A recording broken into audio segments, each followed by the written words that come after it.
Good morning and welcome to the September meeting of the Housing Opportunity Funds Advisory Board. We have transcription services available, which should be running on the screen. We also do have ASL this week. If you can please pin Joan Sloan, who is going to be transcribing first, I believe. You'll be able to follow along as we go.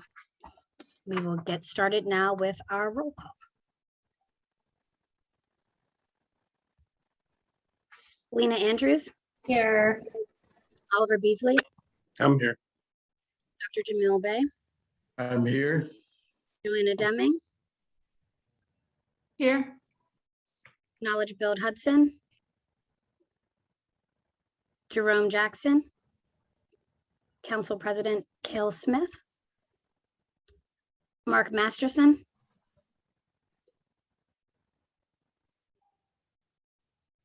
Sorry, I had a problem on the muting. I'm here. That's okay. I just gave you a second. I knew I saw you. James Myers.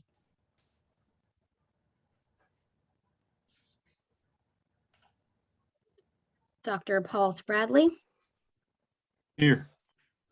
Sonia Tillman. Here. Derek Tillman. Here. Dr. Diamante Walker.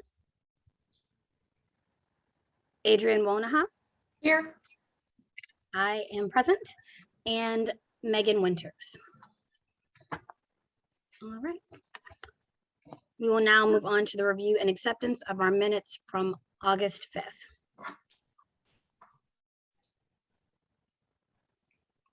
Has everyone had an opportunity to review the minutes?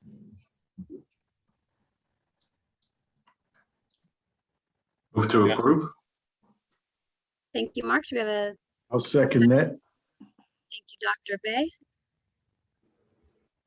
All those in favor? Aye. Any opposed? Any abstentions? Okay, the minutes are approved. And now we move on to public comment. I believe we have one public commenter, which would be Christine Kirby. Hi, good morning. Thank you, Kelly. And thank you to the HOF Advisory Committee for your service.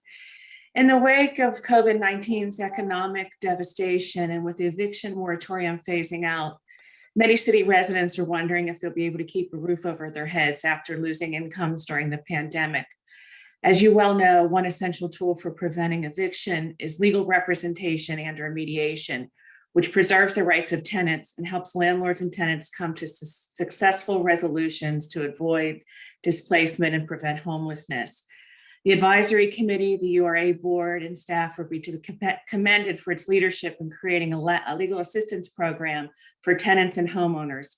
It's important to recognize the efforts of you, this advisory committee, along with Brianna Benjamin, Bettina Haig, and the other URA staff for their diligence in setting up a workable model legal assistance program, one that is easily acceptable and works for service providers and renters alike. Taking the time to understand the legal environment, the complicated eviction process, and listening to community needs was critical of, and this group in URA staff should be commended. I want to take this opportunity to remind folks that the LAP program is in its infancy, ramping up with staffing, updating records, and just beginning to the process of invoices. With the CDC and local eviction moratorium in place, which artificially depressed the need for immediate legal help or mediation, NLS, for example, has another 43 open or pending eviction cases. With the expected deluge of eviction cases coming next month, the HOF can expect to see program costs increase. So funding should remain at current levels throughout 2022 because we have not been yet crushed with the anticipated number of referrals. As the stats show, you can see despite moratoria, we're seeing eviction and mortgage foreclosure cases. So please be reminded, the program is still in its early stages of development. So it's almost certain that invoicing and other record keeping and processes. So the proposed recommendation, in our opinion, is low. It should be kept at the $500,000 to $600,000 level. The $200,000 proposed in the allocation plan is extremely low. Also, we want to remind you that the moratoria, both the CDC and Judge Clark's local rule, have artificially maintained a lower level of filings than prior to the pandemic and significantly lower than we would expect to see in the current crisis. Funding should not be lowered because we have not yet seen the referrals that we expected. If adequate and continued funding isn't maintained into the future year, we will likely be failing city residents right when they need us most.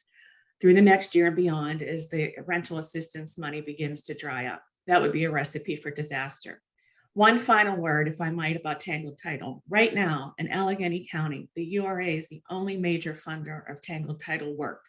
There are thousands of homes in our city in unclear ownership, which keeps people from qualifying for help with home repairs, negotiating with taxing bodies for payment plans, and leaves them vulnerable to deed theft. Many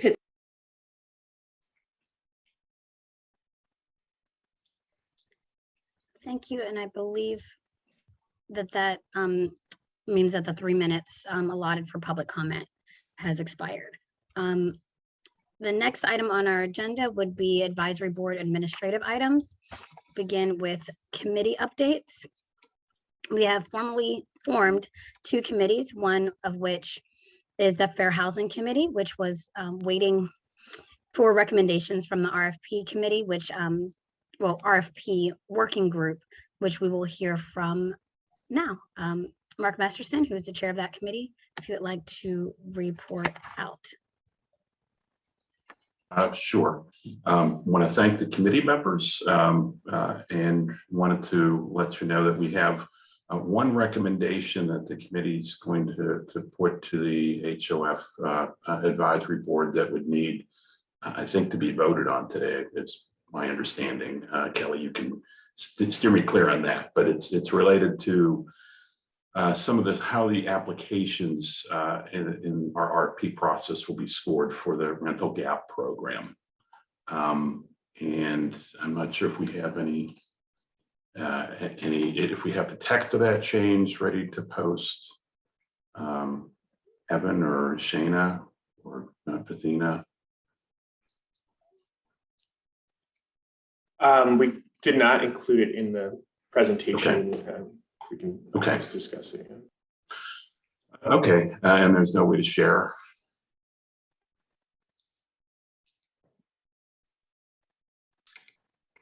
I can try and get something ready right now. I just have it in an email and want to share like an email. Okay.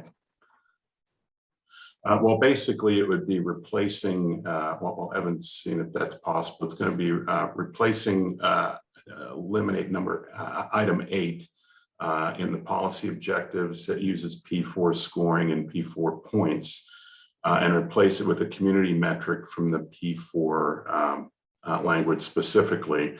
And it would be for new projects. Basically, it would be a point scoring that folks are engaging the community, and they would get 2 points if they engage the community early in the planning of the project to understand community needs and align the development interest with their interests. They'd get another 2 points if they actively performed outreach to engage community members and to gather input. Again, another 4 points if they encourage and will move forward with active participation from community members and tenants, and another 2 points for having ongoing partnered approaches and service provisions that includes community members. So that's taking language in probably beefing up that piece of it for the community engagement piece for new projects. And those are, a lot of the 9% LIHTC deals, not exclusively, but mostly it would be those projects. For renovation preservation projects, case in point would be the project that we had in a previous meeting in Brighton Heights, where you've got an existing owner that's going to be doing major renovations, or you've got a smaller project. The one I point to is the 5 points sort of mixed use with rental above in Observatory Hill, that there's a different scoring criteria for that. That the points would be assigned that they've notified, and these are in a way dealing with occupied buildings, maybe not the 5 points, but definitely the Brighton Heights elderly project, that they've notified tenants and immediate neighbors of plans to renovate and rehab the property, and that they've got contact information for the project, and they are encouraging comments on the project, would be 2 points.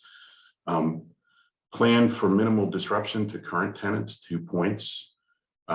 Created an outline of activities that could cause disruption to tenants and neighbors, and have that distributed, would be an additional 2 points. And stage meetings for in-person and or virtual dialogue about the project, 2 points. And finally, in that renovation preservation would be created and will distribute construction staging overview and timeline to tenants and neighbors. Yep, here we go. All right, a little late, Mark, but That's okay. so it's out there. People want to hear me talk more, all right?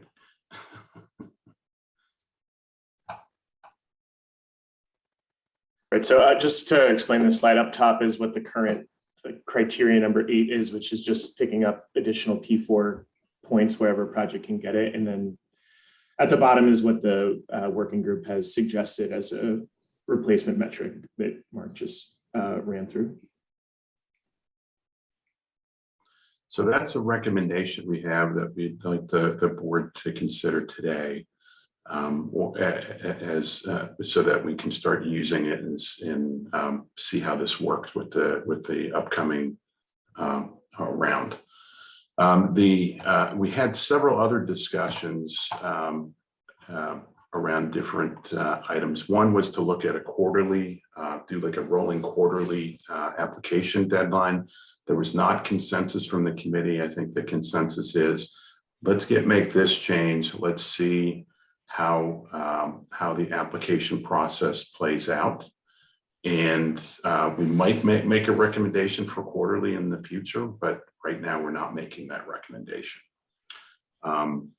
We also have we discussed some things around fair housing that we can provide to the Fair Housing Committee, and what we would recommend is that there be a category added to the application for up to 10 points that actively furthers fair housing.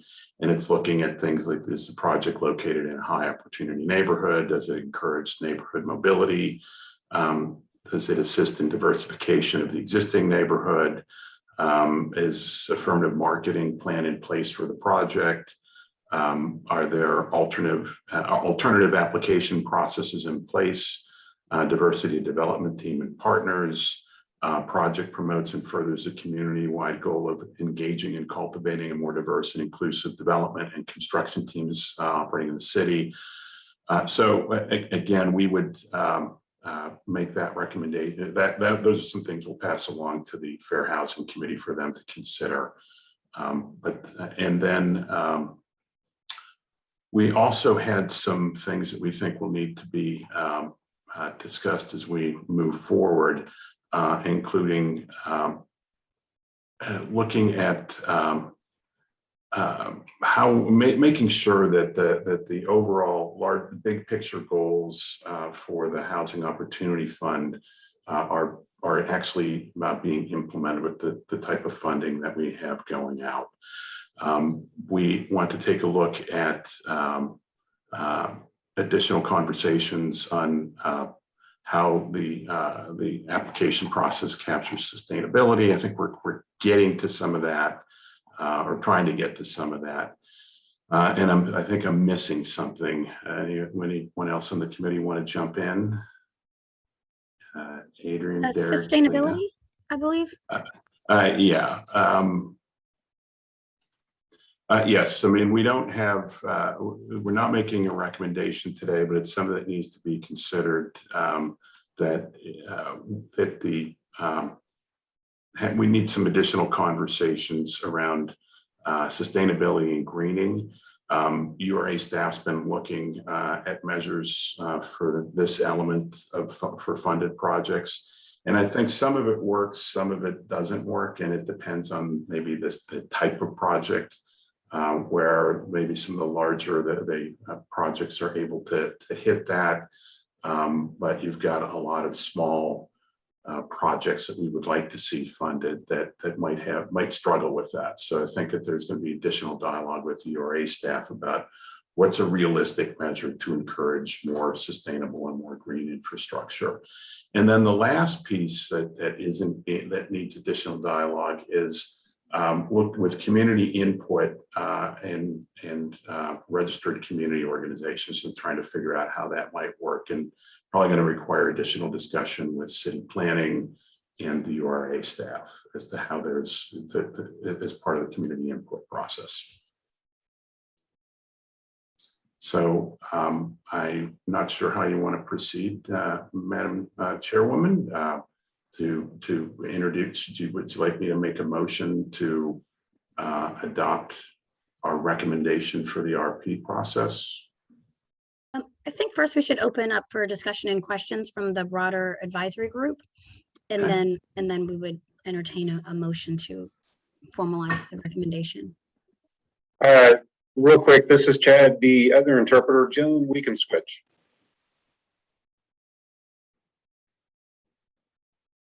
Okay, go ahead. I have a So- question. Is the third bullet supposed to be 4 points while the others are all 2? Or is that in here? No, The- that's scoring. That's the actual number. Okay, well, I would think that the fourth bullet would be more impactful if you have an ongoing partnership approach with with community group. Is like, which one of these is more about a community group is a co-owner, or is the property manager has a formal role in the development? Would that be the last one? Yeah, that would be. I think we were looking to make sure that that there is effort put into making the community aware. And then if there was a partnership, if that was appropriate for that project, then that would be the additional 2 points. But the most important thing was to make sure people were aware of a project early. Okay, well, I feel like the most important thing is that ongoing ownership and role, because otherwise they might be aware, but it's just happening to them. They don't have a stake in it. They don't have a financial benefit from it. I guess it's not that one is more important than the other, but that they're both important. Very important. So I think, But you're saying, yeah, I'll let you respond. so my comment may help with that. It said I was good. Like, do we define engagement, and do we define who the community is at any point? I mean, so notifying the community does not get their buy-in necessarily. And then, that is a way of engaging them. They're still opposed and it still happens, and you still get your 2 points. So can we clarify, like, what is engagement? Who is the community? And so in the next one, you're notifying at least the immediate neighbors. Do they sign off? Like, do you need some sort of letter of support from them, or something that says that they've been included and at least appreciate what's happening? We didn't get that. We didn't go that deep. Like a letter of support, Jamil? So, Or something that, like you said, like to your point, Joanne, I've been notified, I don't like what you're doing. And yes, I've been engaged because you told me what was happening, and you get full credit. And all of us, we don't have a way of responding and noting our displeasure or dissatisfaction. I guess Jamil and Joanna, those are great comments. We're trying to balance. We talked about communities where sometimes neighbors are opposed to projects just because they're affordable housing. And I've had this happen at Action Housing. And we didn't want that to we have to balance the desire for community support, but occasionally communities oppose projects for the wrong reason. So we didn't want to require that in case that could stop a project from happening in a neighborhood where affordability is really needed. Right, and that's, like you said, that's the real balance. But this language here does not in any way get community support. or say that, you know, that there is an organization that is okay with what you're doing. So And I just you- want to point out that there are, I'm sorry, am I speaking over someone or is that echo? That there are just two different scales. One is for new development and one is for preservation units. And so they're just a little bit different. I just want to point that out. Because the one where it's a new development seems to require that's the one where like the 4 points is that the neighborhood and community will be actively participating versus the second one is more so if we're doing a renovation of existing units, that didn't require the same level of community support that I think we have in the top half of the recommendation. So I just want to point that out since everybody's looking at this for the first time. Would the committee be interested in the requirement for a letter of input from the community rather than a letter of support to allow for the community to express their response and how they've been engaged? And but a letter of support would have more of a impact on, you know, removing that concern about having support holding back a project from moving forward, just formal documentation of what the input is from the community. Would that help? I think that gets at what Lena was describing. Like that still allows, you know, the committee or some other folks to consider, well, what is the opposition? Is that legitimate in the goals that we're trying to achieve? And so it still allows that. And so I like the letter of input idea. Yeah, I like that too. I love that reframing as well, is your actual comments, not just the nice things that Right. the developer wants you to say.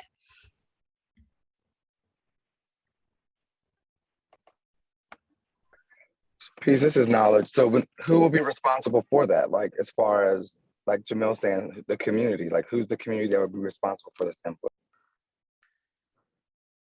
I mean, it seems like it could be a way that the developer in their engagement that you provide this opportunity. Here's what residents said. You bring that, you could, you know, you're still responsible for bringing that back to us. I think that's something that would probably be verified by URA staff as part of the application process. Yes, this is Diamante. So the URA's board, when they authorize funding requests, they do a preponderance of the community's expressions of input.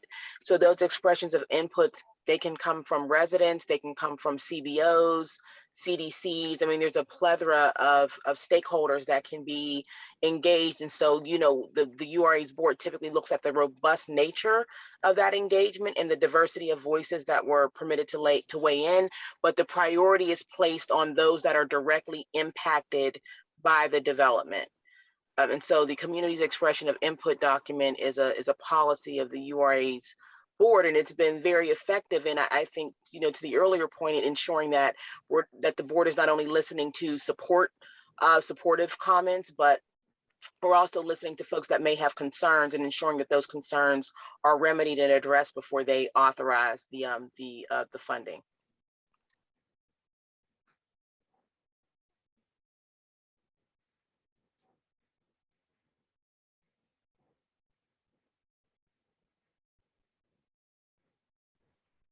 I want to double back to Dr. Bay's comments around definitions. Is the speaking of URA process, does that exist somewhere, or is that something that we would need to create to define any of these terms? I believe the document exists, and we can have the staff share a copy of it with the advisory board. Thank you.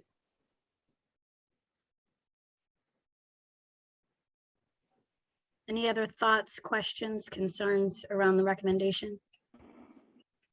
Can we go back to, there was a part that mentioned like 10 points for some specific characteristics, like if there's a high opportunity neighborhood, et cetera. Could we go back and go over those details again, please?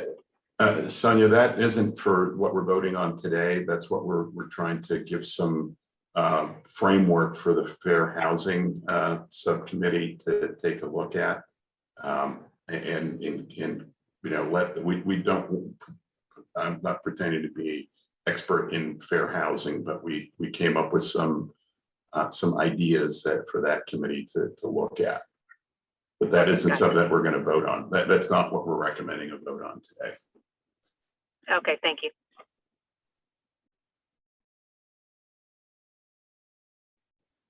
I know during the committee conversation, there was also discussion about the timeline of the community engagement may actually come later than the initial request for funding support, but that we include an opportunity to include for the developer to include like a narrative of their community engagement process, and that would essentially be completed prior to actual funding.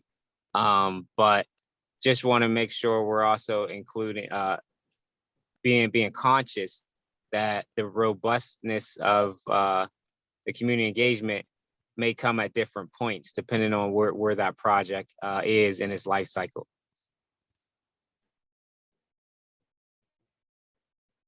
Yeah, we had a healthy discussion about that. And again, it just, there's different ways that projects come together. And if someone's doing it early, that's great. Here's what the plan is, and the funding's contingent on you having done what you said you were going to do.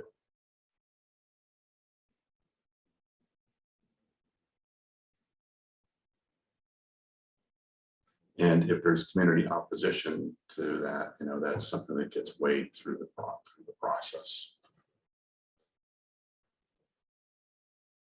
So it sounds like we have that there can be a motion if we amend that second bullet point with the new construction projects, or the new projects, and garner a letter of input instead of just garner input, but garner letters of input. Dr. Bay, is that, am I hitting that? That works for me, yes. Okay. So I would make a motion to adopt this as part of the scoring criteria for the RGP, our request for proposal process. This is Sonia. With that change.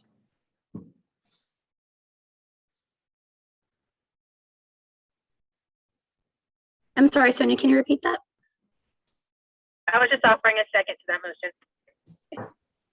All those in favor? Aye. Aye. Aye. Any Aye. opposed? Any abstentions? Great, congratulations, RFP working group. I know a lot of hard work went into those recommendations. Happy to see that push through, and we should have a report next month from the Fair Housing Committee around, now that they have we'll have some items to work through for future items. So the next item on the agenda is the agenda itself and the structure of our meetings. Right now, this is the structure that we inherited. As we all know, previously, our meetings were run by Jessica from the URA. And so this is the format that we inherited. And so I just wanted to review with everyone to see if this is the format that we want to keep, if we want to shift some things around. We've talked previously about having presentations as a part of our committee meetings, whether they be fair housing, or we've talked about having a fair housing minute where we got a presentation quickly on what was happening around the country as it relates to fair housing. Another thing that we had discussed in different settings was having report outs from different providers of services to say, hey, this is how the HAP program is going, or what have you. So those are some things that I wanted to see if the board had interest around incorporating into the agenda, if we like the flow of things on the agenda. For example, programmatic expenditures and impacts is towards the end, which is where we hear a lot about how things are going from URA staff. Sometimes people are on the call for that. Sometimes people aren't. Sometimes it's rushed, depending on how the agenda went before it.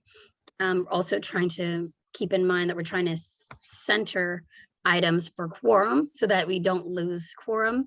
But also sometimes we sit around due to some punctuality issues. So we don't want to front load them too much because then we may not have quorum. So I don't know. So just thoughts, comments, concerns. This is an opportunity for us to really shape the agenda into what we want it to be as a board. And so I wanted to hear some feedback and thoughts on our current agenda structure.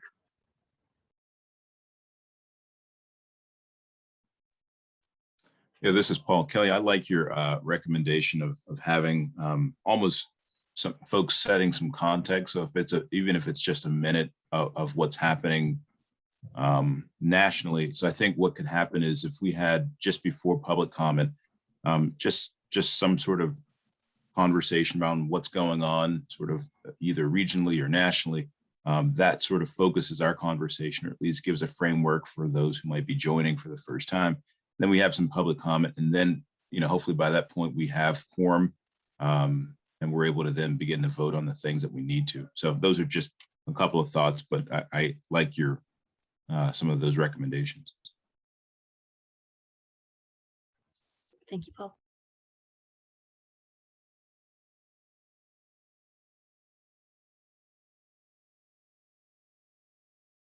I agree with Paul. I think that would be good, that we would get more information, like the Fair Housing Minute, or, I don't think it's going to be more than a minute, but, I think that's a great idea, and it can rotate. It doesn't have to be everything in each meeting, but, getting presentations about maybe best practices or what other folks are doing, I think all of that would be good.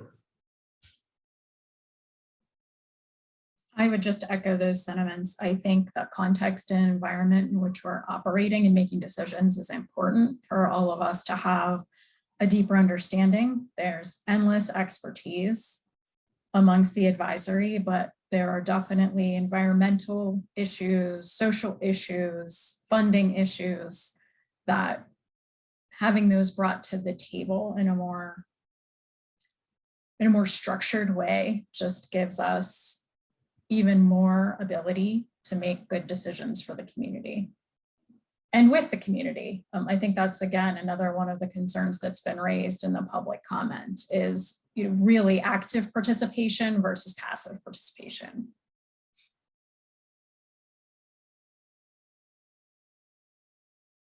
I also would agree with those comments. I think there's many things going on statewide, as well as nationally, that connect with the work that we're doing.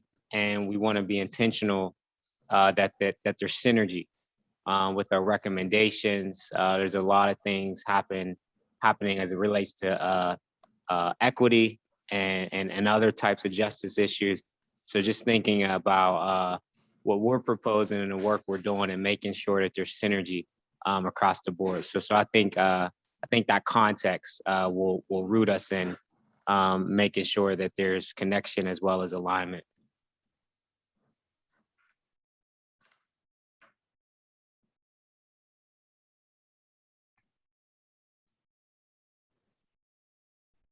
We just want to make sure that we are all committed to coming as promptly as we can, and not creating something at the beginning of the agenda that people feel I can miss, and just come later than late. So we just all need to be really committed. I think I agree with everyone's comments too. In terms of the section at the end where we see the sort of impact, the state of all the programs, I don't want to create more work for the URA, but it would be great to see, like, some of these rental gap projects are finished now, or we could hear a story of someone who was able to buy a house through the homeownership program.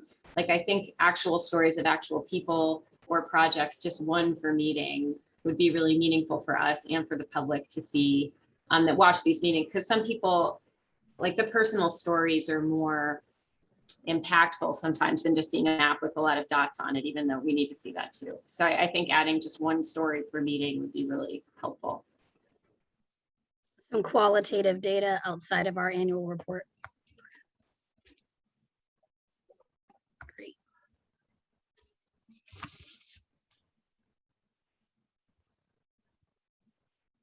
Any other thoughts, comments? ideas on agendas, what you would like to see incorporated into meetings? If we should flip flop some things around? Anything? You could report out on the statistics at the beginning, you know, like anything that doesn't need an action item, we can just go into, right?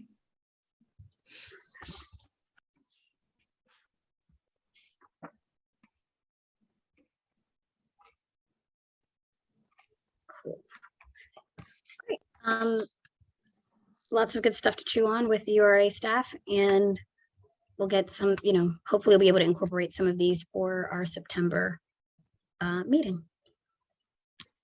There's nothing else on this item. We can move to a recap of our special session around the allocation plan. And that would be handled by Paul.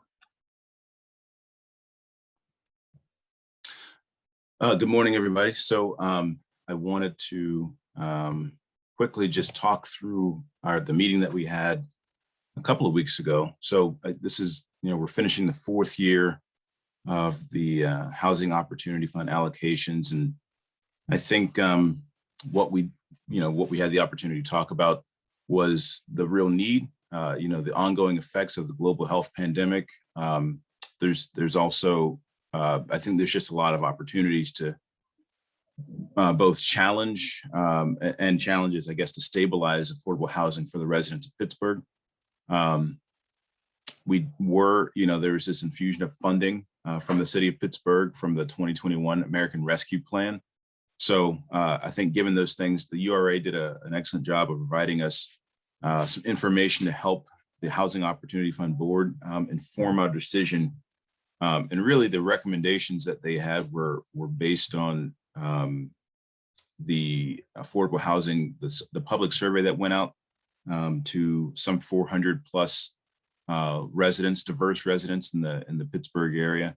The recommendations were based on, you know, the market trends that influence local housing needs, the historic use of the funds, and how additional funds can be leveraged to expand existing programs. So with that, they essentially, we walked through the different buckets of money, the down payment closing costs, homeowner assistance program, housing stabilization program, legal assistance program, small landlord fund, rental gap program, and the for sale development program, and just gave us a background as to why we could be thinking about these, how we should be thinking about them as we're going into our plan for 2022. And then we were given the opportunity to individually add to that plan or make recommendations as well. And I believe we're going to talk about that. I don't have anything specific, Kelly, that outside of that. I thought that the meeting was very informative. I thought the URA staff did a fantastic job of getting us caught up and telling us kind of where we are and what we have to look forward to. But I think the one thing that really stood out is, and it's not a secret, but just how clear of a need there is with the effects of the pandemic, with more people needing assistance, whether it's rental or whatnot. Those numbers, we're seeing an uptick across the board. And with that, I think I'll open it up if anyone else wanted to add any other thoughts about the special session.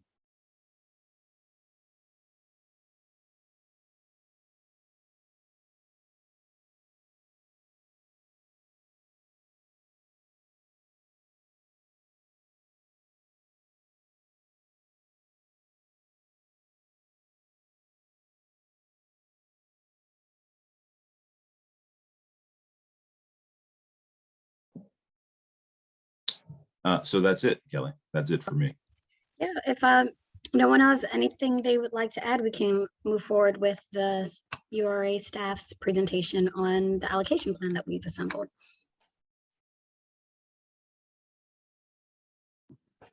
Thanks, Kelly. So I'm going to actually give a brief overview of the survey findings before we dive into the draft allocation plan. And I just want to thank everyone in the public who did take the time to attend our virtual community meetings and engage with HOF Advisory Board members and URA staff. And actually take the survey. Your responses are critical in helping us guide how we should be spending the HOF fund and money. And so as stated at the end of the survey, we would be sharing the results with the public at an HOF Advisory Board meeting. So I did want to provide a summary of those survey findings with the public. And again, I just wanted to thank the public for those who participated in the 2022 annual allocation plan. Your feedback is crucial and is so important, and we really appreciate you taking the time to do this. So for this year, we started the annual allocation plan in June. We issued 2 RFPs to engage community organizations to help with community feedback and engagement, and to also help promote the survey. We received 2 responses from Pittsburgh United and Hilltop Alliance, and both of those organizations were contracted for a 6-week period to conduct community outreach and engagement.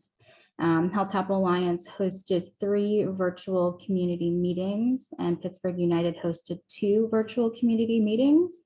The survey was available online and then also over the phone. Pittsburgh United served as our point of contact for those who were unable to take the survey over the internet, or who just preferred to take the survey over the phone. We also engaged in various marketing campaigns, such as social media, email campaigns, and then marketing through other community organization channels, such as Nextdoor, through the mayor's office, and Welcoming Pittsburgh, and Hello Neighbor, just to make sure that we reach all populations in Pittsburgh and to have a diverse distribution of the survey. On the right, you'll see our timeline for this annual allocation plan as we progress. So we are hoping to introduce the draft 2022 allocation plan. We will have a period of public feedback that's available. So we'll introduce the plan today, but we will not vote on it. We would like to have public input on it, on the plan that we're introducing today, before we make a final approval in October. And so once we introduce the plan today, we will circulate it in the public. It'll be available for the public to submit comments on this plan up until the end of September. And then we'll go to final approval to advance to the URA board in October. You can move to the next slide, please. Thank you. This provides an overview of the demographics of the respondents. So we received a total of 488 responses. We were aiming for 400, so it was great that we were able to exceed that. This slide provides, again, the breakdown of the respondents and comparing it to the Pittsburgh population. So the survey showed a greater than average representation for homeowners in the city, and less than average representation among renters in the city. So the yellow bars are what is the average for the city of Pittsburgh, and then the blue bars are what our averages were for the survey. In terms of age, the survey respondents tended to be older than the average age in the city of Pittsburgh. And in regards to ethnicity, the survey had a greater than average representation for the city amongst Black and African Americans, and those who identified with as having 2 or more identities, or who identified with 2 or more identities, and less than average representation among the city for white, Asian, and other identities.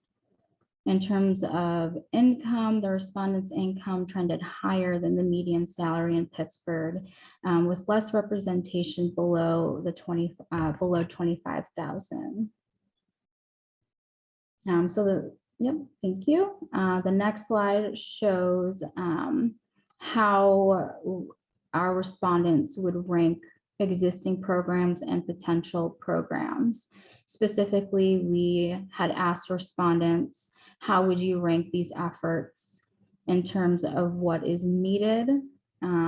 So for the top chart, we had asked, how would you rank these efforts in order of what is needed in Pittsburgh, with one being the most important?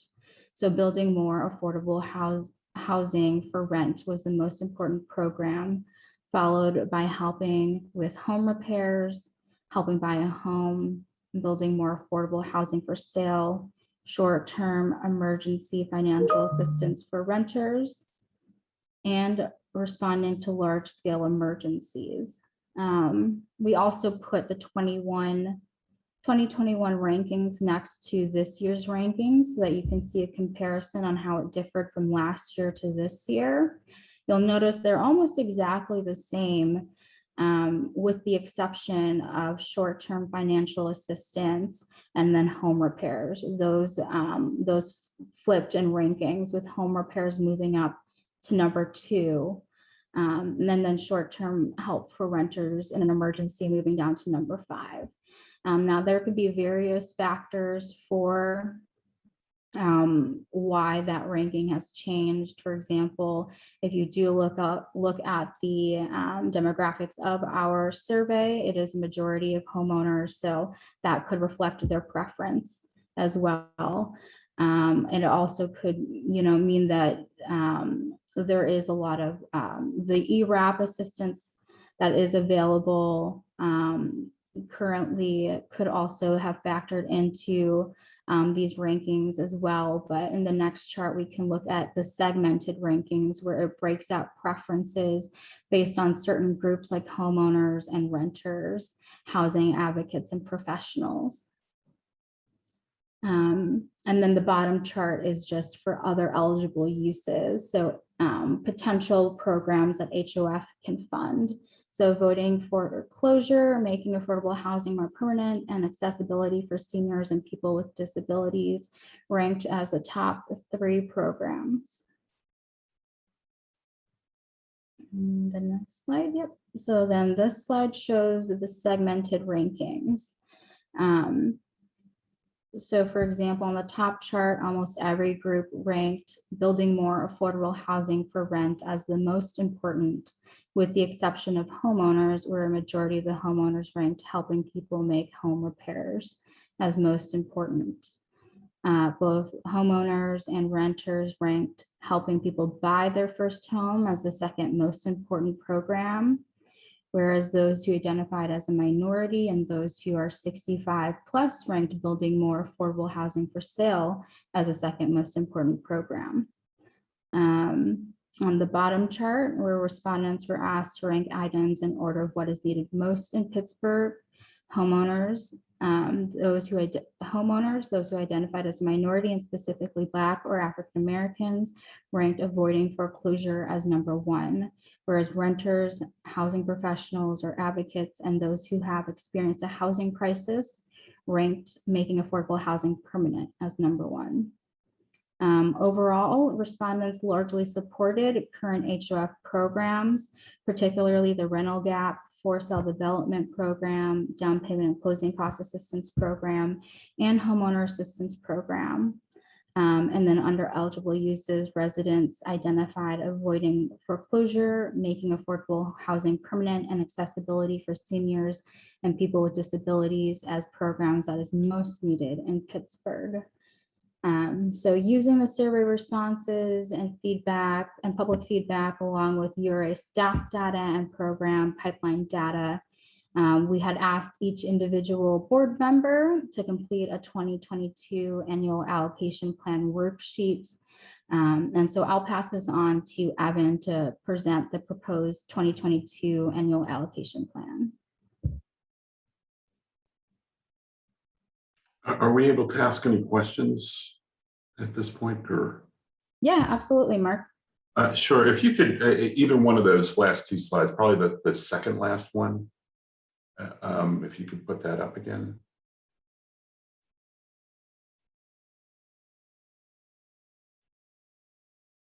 The one before this.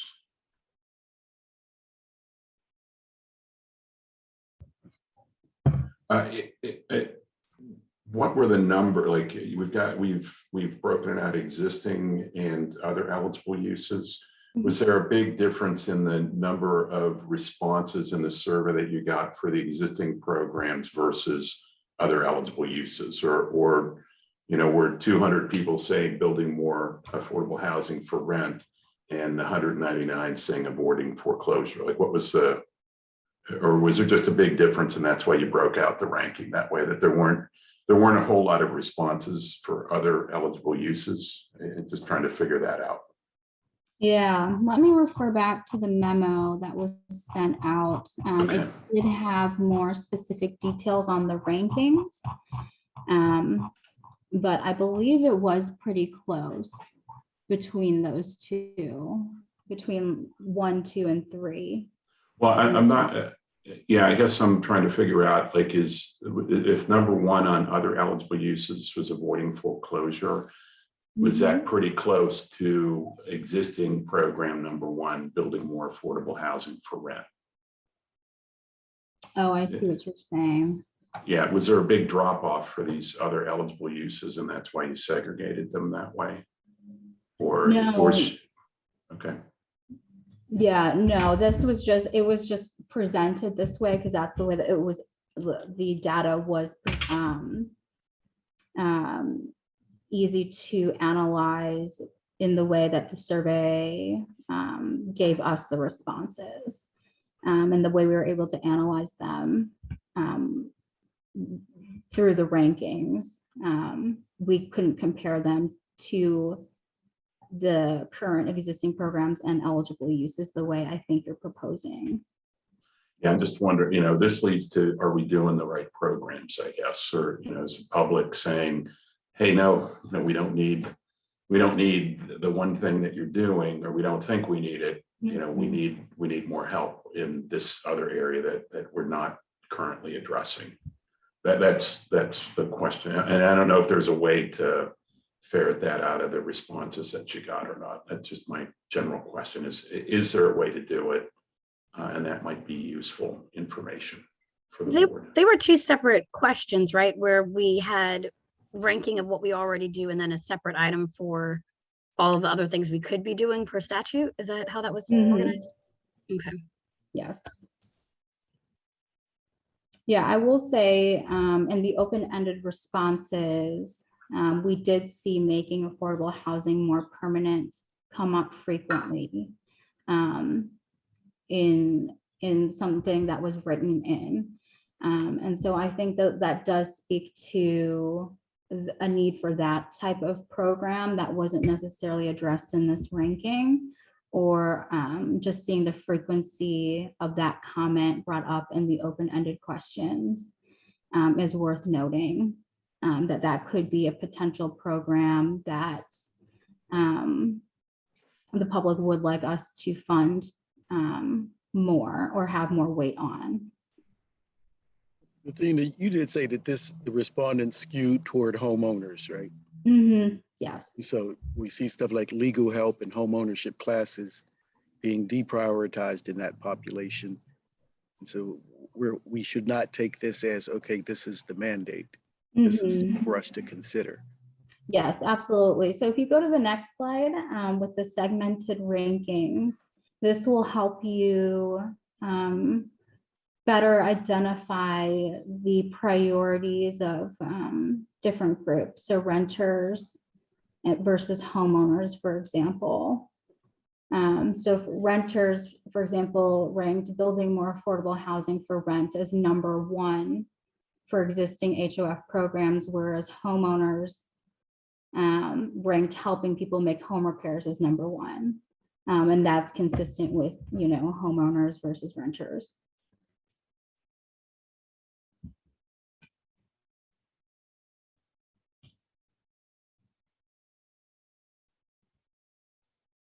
Nice work.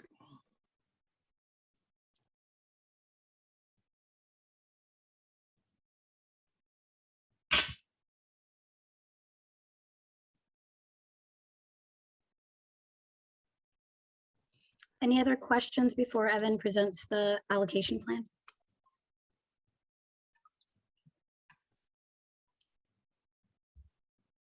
Just like to second Dr. Bay's commendation. This was really good data and hard work, and it's really nice to look at this broken out this way. Thank you. So I have a question. So as far as this short-term financial help for renters and emergencies, the HSC vote, everyone voted as being fifth? Is that what that is? Or am I misunderstanding that? Yeah, everyone except housing professionals or advocates, they ranked at number 2.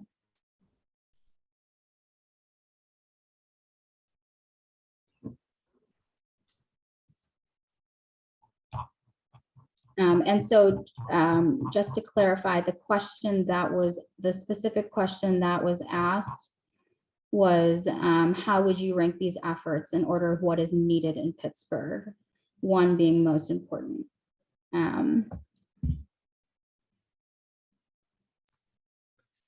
Excuse me, Sonia's locked out of the meeting. If someone could let her in.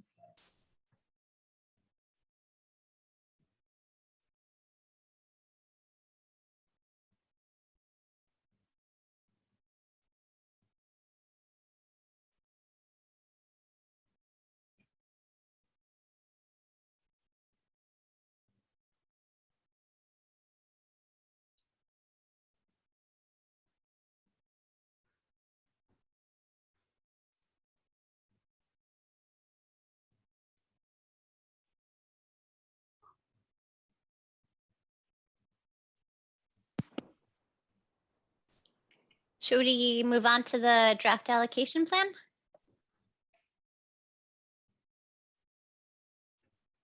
I just make another note how everyone voted really high on legal help. That wasn't really, it seemed like a high priority for a lot of people too. I just wanted to mention that. Maybe, you guys could, maybe the question could help you understand that, but I just thought that was kind of interesting too.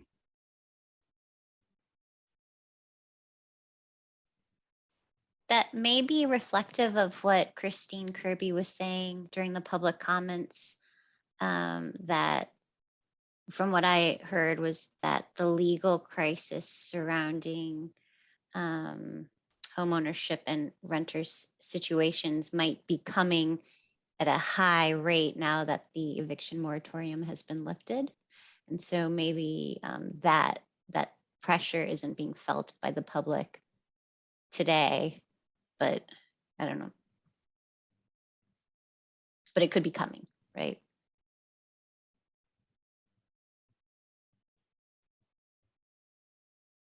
I think it's interesting. Everybody always wants to have access to a lawyer regardless of income, and everybody knows that it's an expensive proposition. So I think it's, where things converge is one, it's an interesting convergence point.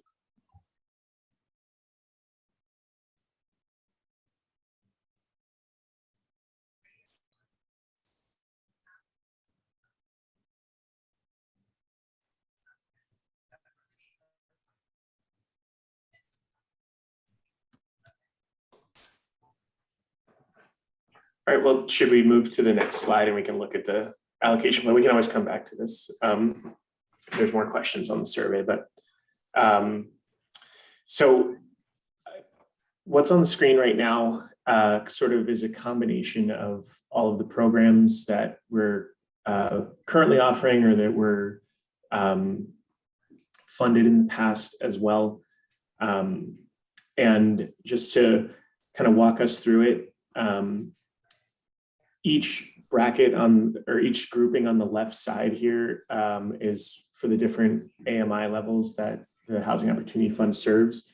And then within each AMI level, we've got the staff recommendation, which was included in the memo several weeks ago, and that the advisory board has seen. And then over the last week or two, as advisory board members have been filling out their own draft allocation plans, we've taken the average allocation for each program at each AMI level for the advisory board and put it into the column that says advisory board 2022 mean. And then what we're sort of resulting with is this 2022 draft column, which in a lot of these scenarios is, as we went through and just tried to create what this draft could look like, typically falling somewhere in between what the advisory board average was and what the staff recommendation was,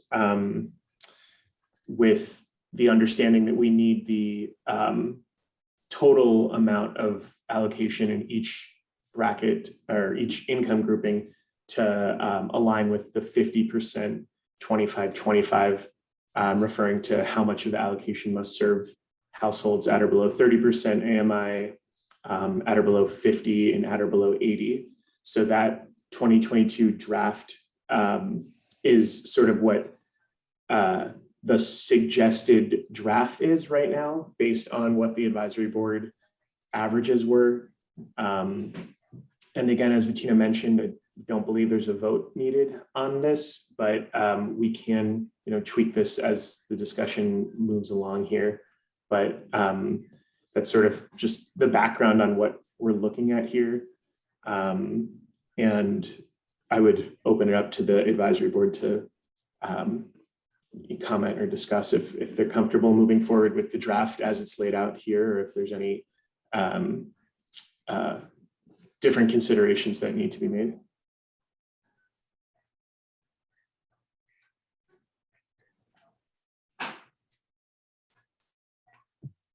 Sure, I'll start. So right off the bat, I'm looking at the median for the advisory board, but then I'm also looking at the staff recommendations, and the staff recommendations don't include any demo dollars. I think demo dollars have proven to be pretty invaluable with what we supported in the past. And it does not restrict those dollars from supporting any of the columns that may be running short. For example, legal assistance or small landlord fund or something else. So my thought would be having that flexibility for something that does not fit as neatly into one of the other columns, we should still have. So that's just one thing that I would say I would at least propose to adjust. Did we have unused demo dollars from previous allocations? And if so, how much? Yes, so so the reason why URA staff did not recommend allocating anything towards demo dollars is because we currently have 600,000 of unused demo dollars right now. Bettina, are those demo dollars assigned to any particular AMI? So they do go up to 80% AMI. I believe we have 400,000 that can go up to 80% AMI, and then 200,000 that is split between 50 and 30. Okay, thank you. That's helpful.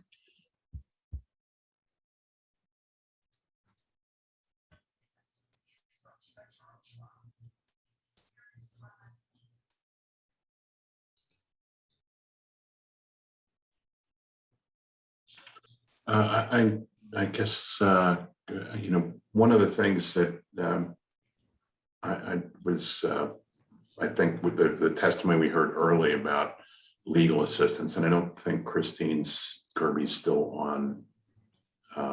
So I guess that is that news to the URA staff that they're believing that they need more than this allocation because what they think is coming as moratoriums start to end and we start to see the things change and more legal proceedings starting to evict tenants and to kick people out of their homes.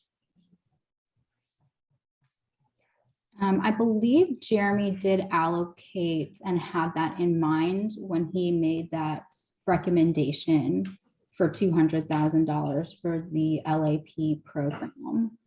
I think he had considered what we currently have funded. And then out of our demonstration dollars, we do have 800,000 currently, but 200,000 of that has been allocated to be used towards LAP. So that is currently funded. That LAP program we have now is currently a $1 million program, plus that 200,000 that Jeremy recommended for next year. So I think Jeremy did take into account and anticipated the amount of legal assistance that will be needed throughout 2022.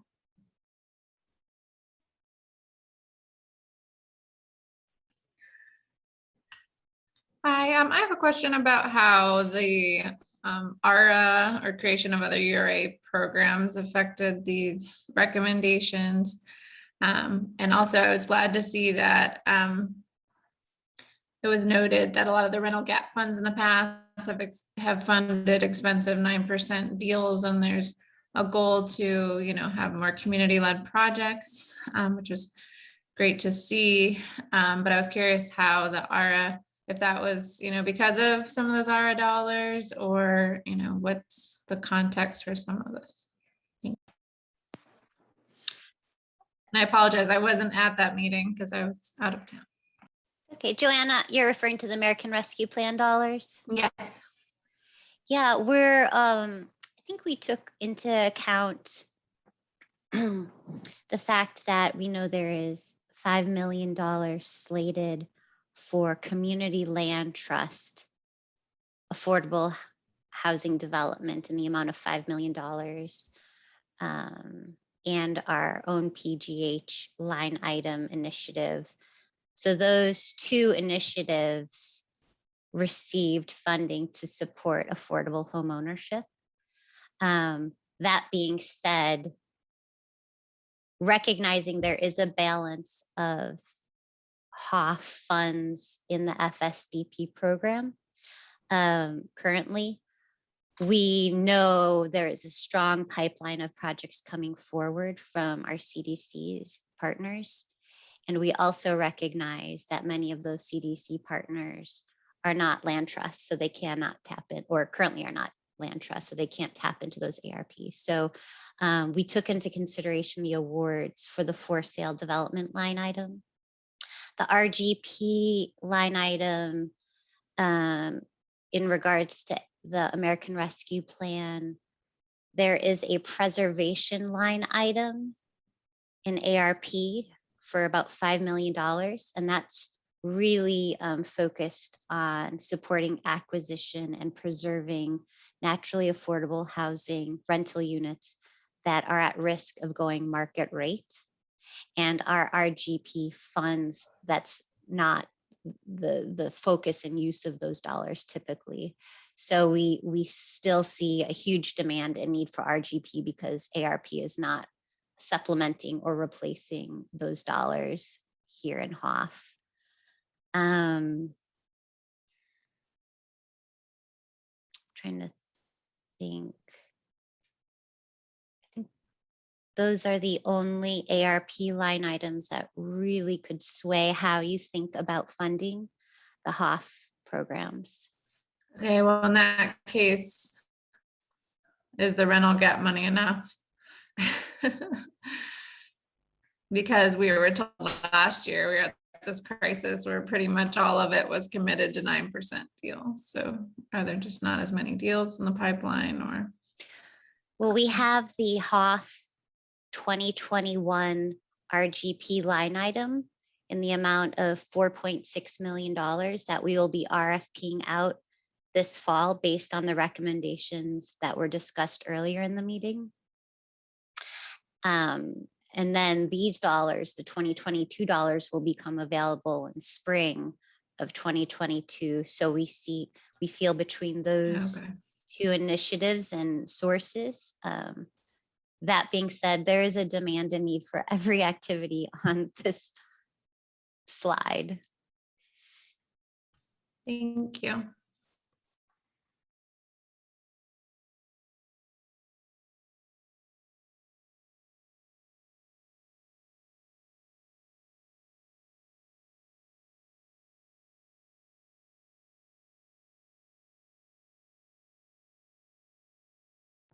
So I have a clarifying question. I understand there is an interest in utilizing RGP this round, to support more non-9% tax credit deals. And that there is money left over from last year to support essentially current. If we have a record year like we did last year, we get a lot of 9% deals in the city. Is the URA prepared, I guess, with other sources to be able to help fill those gaps? Because, those projects are critically important to bring into fruition. Yeah, between the balances in the 2020 line items and URA specific sources for 2021, we can cover the commitments to the 9% tax credit deals that submitted applications to PHFA in March of 2021. Does that make sense, Derek? It does. I guess I'm thinking also about 2022. Mm-hmm. If we're focusing on 9% with these funds, yeah, where does that leave 2022 9% deals? Sure. So these are great questions, Derek, and I'm always thinking about balancing these different the timings of the program and the needs. So we have a request into the mayor's office for the capital budget for 2022, which is envisioned to support those 9%. But then also that round of 9% would likely apply to 9% at PHFA spring of 2022. We'll know what that total request is, reflecting on the 2022 capital budget from the mayor's office. Then next year at this time, this committee can assess the pipeline and the balances of the funds across all of the accounts and make a determination on what 2023 allocations look like. Okay. We're just constantly planning a year ahead while trying to assess what we have currently. And so I think between all of those variables, we will be okay. We have not received more than 9% tax credit deals in a year. And so that's kind of what I base my projections off of. Makes sense. Thank you.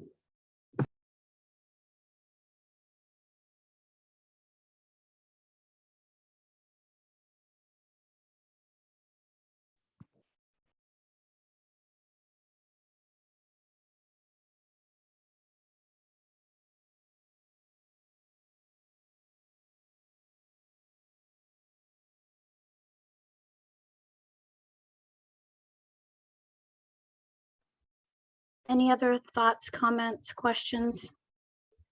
So do we remove the demonstration dollars since you said we have 600 left? 600,000, do we move that 200 to another category?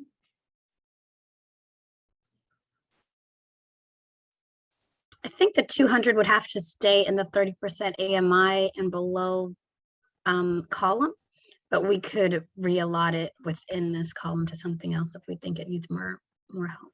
I guess I would suggest putting it up into legal. From what we heard from Christine, that worries me. It worries me that we're going to have this dam breaking and then we're not going to have, there's not going to be a way to deal with it effectively. We have if we have a carryover of what was that, $1 million for the legal assistance from this past year, or did I mishear that? 1.2 is actually what I heard. Okay. So I actually think we should leave it. If we look at the 2022 draft, I think that makes the most sense. You know, there's still 1.2 for legal. I think it was 500,000 or 600,000 with demo, but again, those demo dollars, they're flexible, so they can still be used for legal should it be needed. But you know, I think Jeremy did a good job of thinking about, you know, that problem on the front end. So yeah. So just to clarify, legal is 1 million. The 1.2 was if we were going to take into account the 2022 draft, but it's currently funded at 1 million. I too like the flexibility of demo dollars for whatever it is that we need. But you know, we can have a, you know, happy to have a conversation and you know, have it, you know, moved, shifted elsewhere, excuse me. Otherwhere is not a word. Apologies. Actually, Jordan, if you could move forward a couple of slides, there is a slide that shows what's left uncommitted. So a little more here, this one. So under the not yet committed column, you'll see what we have not yet committed to date. So under demonstration, you'll see 800,000, and that 800,000, 200 of that is approved to be used towards legal assistance.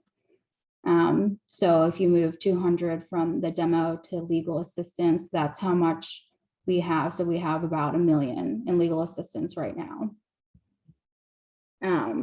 And that this is what we have uncommitted so far, or the remaining funds left for our programs, if that helps with, helps with deciding what program needs more assistance. Couldn't we, if we ran out of money in the legal assistance, use the demo? Like if we leave them in demo, because they're flexible, use them for legal? Yeah, absolutely. I would vote for doing that, just so we have the added flexibility. I would agree. I think there's a lot of moving targets in the upcoming year, and just having some ability to massage feels like it's very important.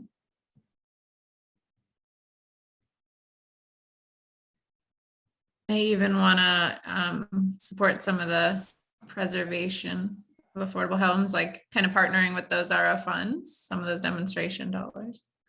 That could be an option.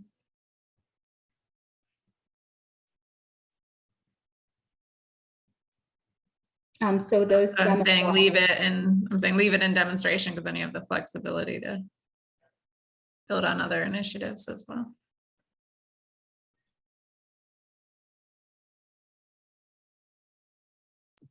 Correct, Joanna. And I think what you just mentioned, I think that's part of the thought process with the rental gap for this round, is that those funds could support, you know, projects like preservation, et cetera, other naturally occurring affordable housing projects. So, yeah.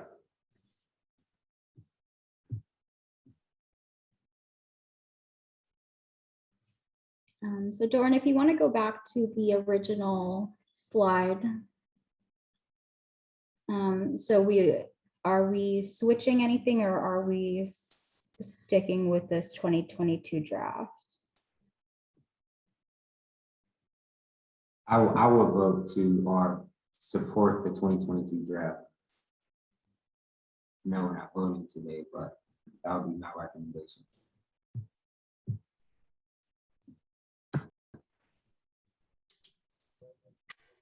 I'm comfortable as well advancing what's labeled as the 2022 draft allocation plan. I am as well. Thank you. Agreed.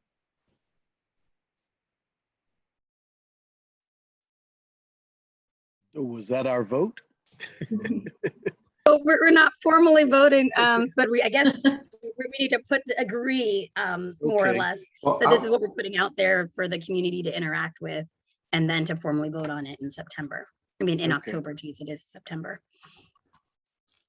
So like a non-formal vote, like we I would like to recommend an agreement. No, I'm just joking. So I do. I agree that we can put this out to the community. And I also, well, no, I just leave it there. Thank you. I agree with the draft plan as well. Right. So this is what we're agreeing to propose as the board, as the Housing Opportunity Fund Advisory Board for community to review. Right, I just want to say something though. I just want to speak about the down payment assistant costs based off of the way that people voted on those surveys. And I know it looks like the average is the same as the staff recommended, the same as this draft, but, and you know, I know the homeowner assistance program, so I don't know if there's a difference there, but I was just wanting to think through that as well, like as far as, you know, trying to get more people in homes moving forward, like, you know, so I'm just putting it out there as a question. And I think from last year, it looks like we had over $1 million still there. So it may be okay, but I just wanted to mention it and bring it up because I don't want to just overlook it. And maybe I'm just looking at it the wrong way. Can we go forward to the slide that showed what we have left over again, please? I think it's like $1.7 million. Oh, maybe it's different. Yeah, so we have, so if we add what we currently have left to what they're proposing, we'd have about 1.5, if I'm mathing properly, in this category to be available for down payment assistance. And I just on this topic and how there were some questions about how these programs fit in with the money coming in through ARP. You may have heard about the URA's own PGH program, which will be ramping up in the next year. And a large portion of that is going to be trying to get low income households home ownership opportunities, and sort of a part of the purchase scenario, if you will, of how that program is being modeled is them accessing down payment money. So there already has been a very steady demand for this program, but it's possible that it'll increase as home ownership opportunities open up for a larger range of low income individuals in the city. Just like to make a comment tying together some threads from today. So Derek said something really powerful about halfway through the meeting. He used two words, intention and synergy. And I think a lot of our conversation each time that we talk about the budget is missing some synergies, which sort of undermines our intention. So back to our discussion about the agenda and how the meetings look. I think this conversation about synergistic funding sources and leveraging is a really important one, and maybe something that we want to put on our very short list of topics to start having a more regular discussion about, because we continually hear about other funds or other initiatives, and that synergistic way of using the funds to really leverage larger impacts with intention is a powerful way for this advisory to really start to get closer to those goals and outcomes. So if we could think about that as we start to draft those minutes, or maybe more than a minute conversations, I think this one would be one of the most powerful.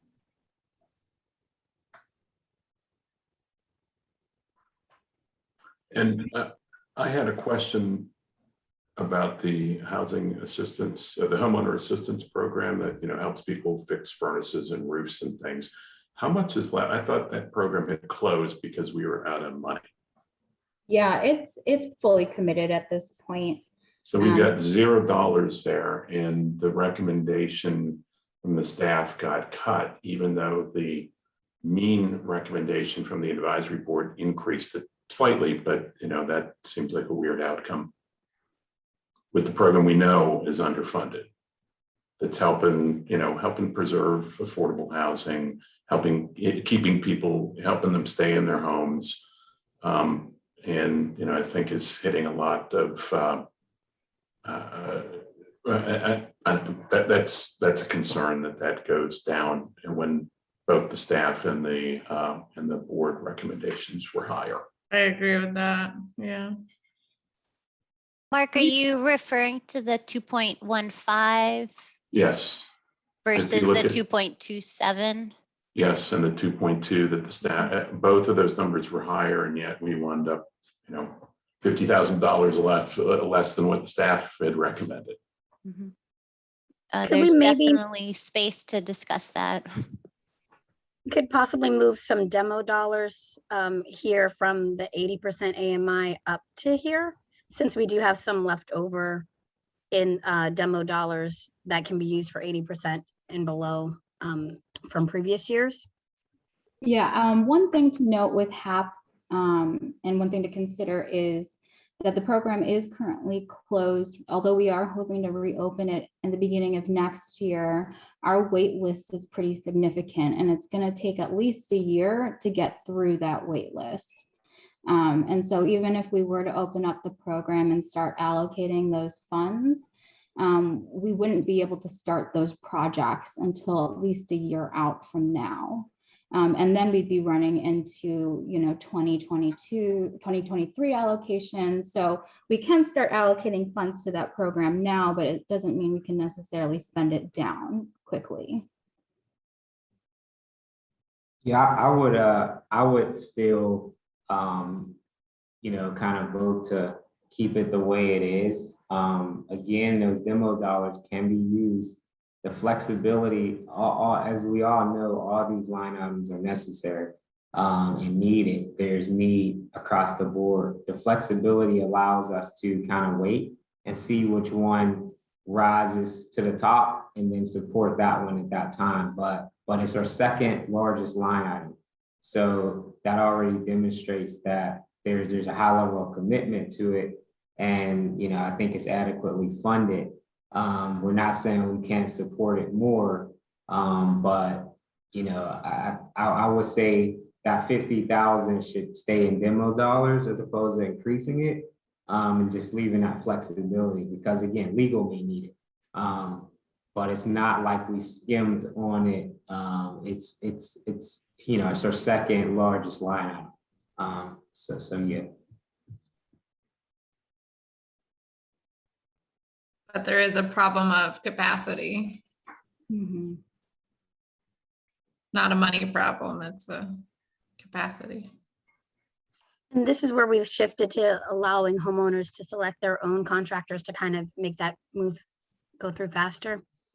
So we're still, trying to innovate, but we're still not not quite at what the need is. Okay.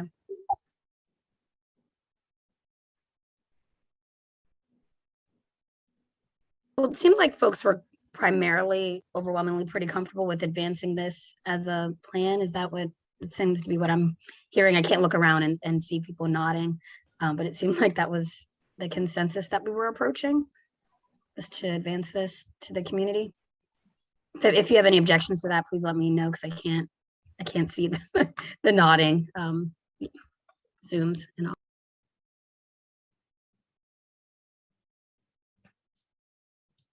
Sounds good. We can always get more feedback from the community and we can make adjustments. Yeah. Okay. All right. Well, hearing no objections, we can move forward with the programmatic expenditures and impacts report also from staff. Thank you. Well, so I'll just say really fast, tomorrow, this draft plan will be posted we'll put on the URA's website with like a block for comment, and we'll share that link with the advisory board so you can spread it out through your networks as well. And at the end of the month, we'll collect the comments and be back in October with the final plan.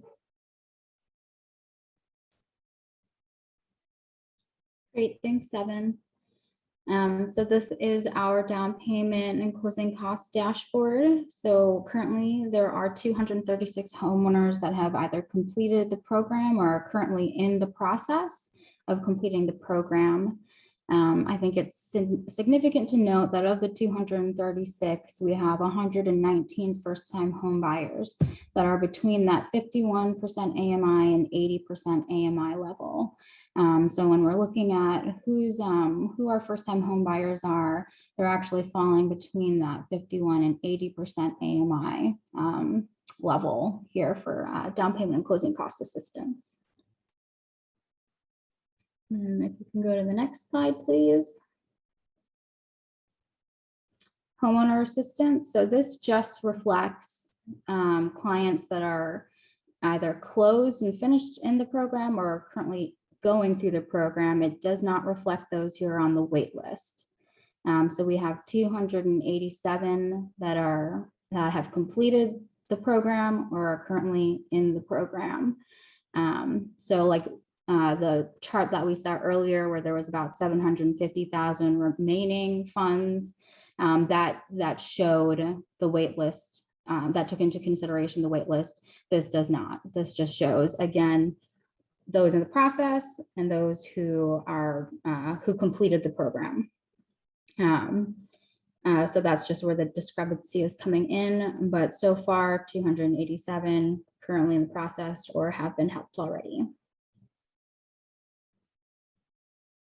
And then this is our development program dashboard. We have 48 FSDP units and then 461 rental gap units that have been created through our HOF programs so far. And these are commitments and closings. And this is the slide that we saw earlier. Again, this does take into account, if you look at the HAP HAP line item, this does take into account those on the wait list. So that not committed yet column of 755 plus, that's essentially a zero. We are fully committed at this point.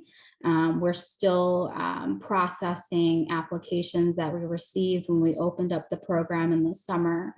So it's safe to say this program is just fully committed and we do not have any funds for funding for this program at this time.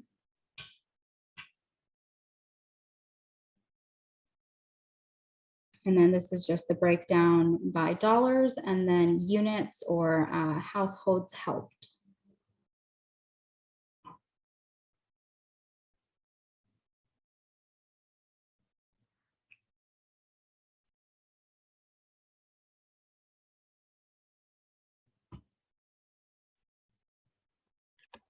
Any questions for Bettina on that presentation?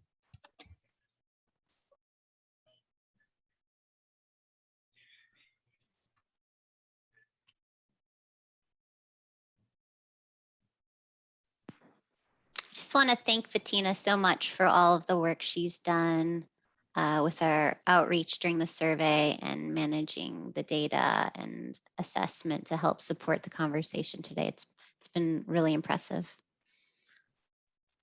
Yeah, Bettina, kudos. We tip our hat to you and your team. Yes, and especially in a time of transition as well, seeing you pick it up and Jeremy's handoff, it's been very impressive to see. We really appreciate you and the rest of the team's efforts. This has been, we know it's a heavy lift and we appreciate you.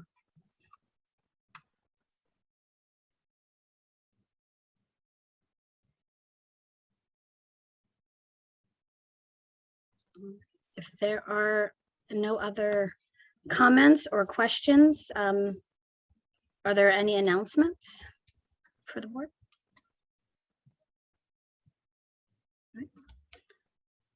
Otherwise, our next advisory board meeting will be Thursday, October 7th at 9 o'clock. Kelly, Thanks, everybody. There is one reminder. If you go to the next slide, actually, the HSP program did transition to Allegheny Link as of September 1st. So the point of entry into the program is now Allegheny Link. So if you do receive any client inquiries into the program, please direct them to the contact information on the screen. There is an updated flyer on the URA website as well with the contact information. Thank you. It's very important to note. All right. Guess we'll see everybody October 7th, 9 o'clock, bright and early. And have a great month. Thank you, everybody.